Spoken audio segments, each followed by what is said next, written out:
Predictably, the mainstream media has been hyping up the redistricting efforts in Texas as an assault on democracy. Of course, MSNBC has been leading the charge, and they actually showed up at the Texas House of Representatives to do a live broadcast. Well, Alex Stein was there, and he wasn't having any of it. In fact, he crashed their broadcast so hard, so passionately, that they had to cut to commercial break. Take a look. We just watched the speaker gavel out with a whole lot of anger, Kelly. Here's the state of play. Here's MSNBC sucks. Hey, how are you? MSNBC sucks. Can I talk to you for a second? MSNBC sucks. You can see. Okay. You can see the frustration. Sometimes this happens, and we understand that that can happen. And while we love free speech, we're going to keep control here. So, Ryan, thank you. Shaq, thank you. A volatile story. We'll be following it. And apparently, not only Shaq cleaned up. Okay. Stay with us here because Ryan has cleared the set, as we would like to say. The gentleman moved on. So, Ryan, let me turn back to you. Nicely handled there. Can you give us an update on, as you were walking us through this, we'll all take a breath there. Maybe not. Okay. Go ahead, Ryan. See, Hold on 1 second, Yeah. Kelly. Okay. We're just going to pull the plug there. Thank Kelly, you, this Ryan. is all playing out in real time. It sure Passion is high. Yes. There's a whole lot of anger here, as you can see. So we're going to get a control of this and come back to you when we can. Fair enough, fair enough. And we recognize people are expressing their views, and we're there to cover it. You do that job. We'll move on with our audience. Thanks for your patience with all of that. Passions are high? Part of the reason passions are high is because your network has been pumping out myths and disinformation, especially when it comes to voter roll integrity and election integrity. In fact, when it comes to this Texas redistricting effort, over the last week itself, they've already started talking about how evil the Republicans have been for wanting voter ID. I know that's not directly related to redistricting, but in the minds of Democrats, these are all just various tools that the Republicans are using to, suppress the will of the people, to suppress voters, and to intimidate voters who aren't white. Take a look at what they said recently when it came to voter ID. There was a benefit to shining a light on what it was that they were trying to do in the dark in Texas. So unfortunately, we've seen our numbers fall now that they have these voter restrictions in place. But I do think it's important for us to have the conversation around the... Look, if your party just suddenly starts losing voters and losing elections right when voter ID is required, you should probably question whether or not the votes you got in the last few years or the last few decades were actually legitimate. And if you're actually worried about voter ID and people not having access or the ability to get IDs, well then why don't you pass some legislation? You're currently in power. Why don't you pass legislation to make it easier for people to get government IDs? It's not that difficult here, but for whatever reason, they're opposed to that idea, to make it easier for people to get government IDs. I don't think it's that difficult. And saying that, oh, it's hard for some people to use the internet or find the DMV or find whatever resource they need to, that's really demeaning, and that really tells us what you think about people. Well, the reason Jasmine Crockett is out there making the media rounds, and in fact, she's actually touring the entire country. She was just recently in Arizona. The reason she's out there is because if this new redistricting plan in Texas moves forward, which it likely will eventually, it's just a matter of time, she'll actually find herself out of a seat. Yes, she will be out of a job. Take a look. I know that this legislature did ask us as members of Congress to confirm our addresses.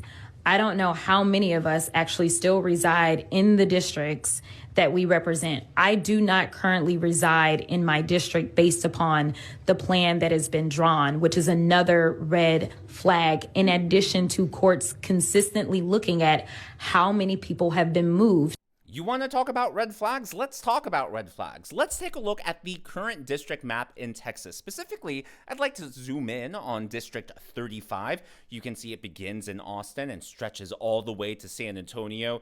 That right there does not look like a natural district to me. It's sort of like when you have court cases and they're talking about obscenity or pornography. There's the famous saying, right? I know it when I see it. It's sort of like that with gerrymandering. I know it when I see it. Now, let's take a look at the proposed District 35.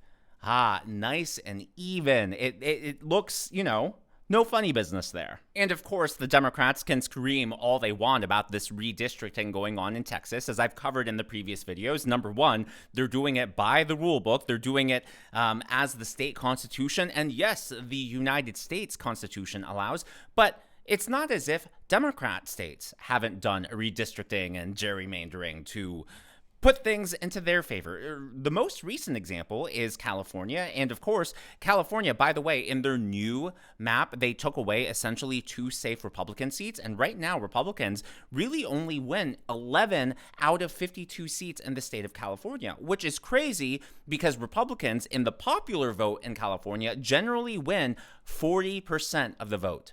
So if 40% of the vote in California goes towards Republicans, an equal measure of House seats would be around 20 to 21 out of those 52. It's not just California, of course. In Illinois, things are even worse.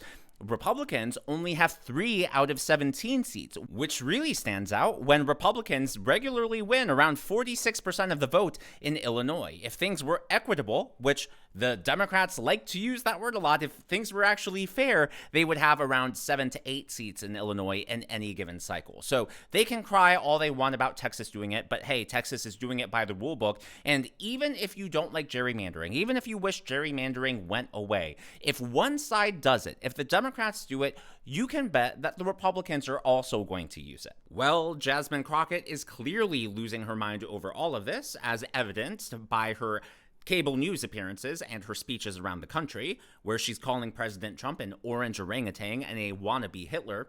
Well, she went back to Texas to decry these redistricting efforts, and she was really losing it here. You could tell she was in 100% panic mode. And before I show you this clip, I just want to make it clear, in case it isn't obvious enough, it's very clear that she's not wearing American Eagle jeans.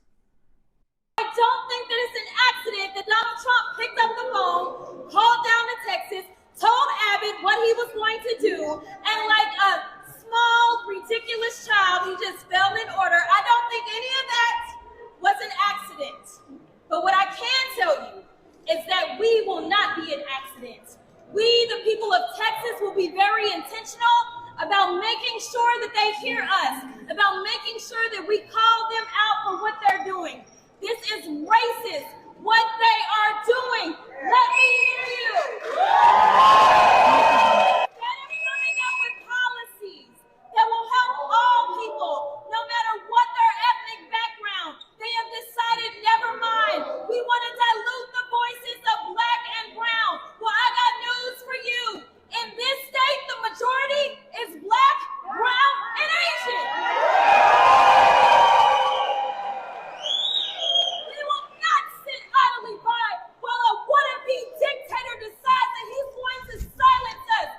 Yeah, you can definitely tell she is just completely melting down, and she will likely continue to melt down until this passes and moves forward. Well, Democrats, the House Democrats from Texas, obviously fled to Illinois. The arrest warrants have been issued. We'll see how that turns out. But Governor Pritzker is now on the record saying that he's going to protect them and say that he's going to do everything he can to make sure that they don't face those punishments. Take a look. They're here in Illinois. We're going to do everything we can to protect every single one of them and make sure that, because we know they're doing the right thing. We know that they're following the law. It's Ken Paxton who doesn't follow the law. Yeah. It's the leaders of Texas who are attempting not to follow the law. They're the ones that need to be held accountable. Of course, it's not just Governor Pritzker. In my last video, I showed you all footage of Governor Hochul from New York basically declaring war or saying that she considers the state of New York at war with Texas, which is just crazy that she would actually say that out loud. If you missed that video, you can go back and watch it. It was just my last upload. But as if J.B. Pritzker didn't put his foot far enough into his mouth, he actually said more that made the situation worse. According to the Democrats, by this logic, I think he's an insurrectionist. It's a brief moment, but see if you can catch it. Your current set about this matter. Well, let me be clear. We passed a map in Illinois that follows the Constitution, and that is not what Governor Abbott is trying to do in Texas. We believe that the people of Texas deserve to have fair representation and not to have the game changed in the middle of the decade. That's right. There already is litigation about the original map that they put in place. Now they want to change it again. That, no doubt, will end up being litigated too. But let me be clear that they are attempting to cheat. And, you know, I think we all know Donald Trump is a cheater. Yeah. So is the Attorney General of Texas, Ken Paxton, in so many ways. And we here in Illinois believe that we're, you know, what is 2025? We've had elections now for, you know, the 5 years that this map has been in place. We want to continue to have those fair elections, and we're proud of the fact that Democrats do better than Republicans in those districts where they're hyper-competitive, frankly, and we won in virtually every one of those districts that was competitive. But when you look at it, it's just crazy because Republicans accused Joe Biden of cheating, and yet the Democrats and the media were like, you're an insurrectionist, you're an insurrectionist, you're an insurrectionist. They turned into Oprah for who knows how many years, and now J.B. Pritzker can just say, oh, they're cheating, they're trying to steal the election, and no one blinks an eye on that side. Isn't it funny how that works?